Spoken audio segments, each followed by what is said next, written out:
Welcome back to Asiam Education. আজকে একটি খুবই গুরুত্বপূর্ণ ক্লাস নিয়ে আসছি। আজকের ক্লাসের মধ্যে দিয়ে খুব সহজেই একটি সুন্দর ইংলিশ স্পোকেন স্ট্রাকচার শিখে নেব আমরা। So let's see. দেখো, আমরা ইংলিশে কথা বলার ক্ষেত্রে এই বাক্যগুলো বলে থাকি যে আমি একদিন পর পর বাজারে যাই, আমরা 2 সপ্তাহ পর পর ঘর পরিষ্কার করি, সে 2 বছর পর পর গ্রামে আসে। এই যে একদিন পর পর, 2 সপ্তাহ পর পর, 7 দিন পর পর, 10 দিন পর পর, এই ধরনের বাক্যগুলো, সময় নেই বাক্যগুলো বলতে গেলে আমাদের অসুবিধা হয়। তো এই ক্লাসটিতে আমরা এটা শিখে নেব। দেখো, আগে আমাদেরকে জানতে হবে পরপর ইংলিশটি কি হবে। পরপর ইংলিশ হলো এভরি আফটার। Every after. এবার ধরো পরে পরে আসবে, ধরো যে 2 দিন পর পর, তো আমি বলবো এভরি আফটার 2 days। ধরো যদি আসে 4 সপ্তাহ পর পর, তাহলে এভরি আফটার 4 weeks। যদি আসে 4 মাস পর পর, এভরি আফটার 4 months। যদি আসে 10 বছর পর পর, এভরি আফটার 10 years। ওকে, সো এখন আমরা এই বাক্যগুলো করার চেষ্টা করি। কি দাঁড়ালো?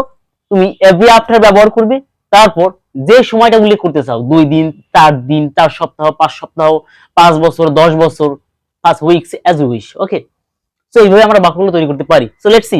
আমি একদিন পর পর বাজারে যাই, তাহলে কি হবে? এটা প্রেজেন্ট ইনডেফিনিট টেন্স আছে। চলো, আই গো হবে, কারণ সাবজেক্ট আই, এন্ড গো যাওয়া হলো ভার্ব, আই গো আমি যাই। প্রেজেন্ট ইনডেফিনিট টেন্সের গঠন প্রণালী হলো সাবজেক্ট প্লাস ভার্বের one plus object. So I go আমি যাই, কোথায় যাই? মার্কেটে যাই, গো টু মার্কেট। মার্কেট একদিন পর পর, একদিন পর পর কি হবে? Every after 1 day। ওকে, এবার যদি আমরা এটা আসি যে আমরা 2 সপ্তাহ পর পর ঘর পরিষ্কার করি, উই, এটিও প্রেজেন্ট ইনডেফিনিট, উই ক্লিন ঘর, উই ক্লিন হাউস 2 সপ্তাহ পর পর, 2 সপ্তাহ পর পর, এভরি আফটার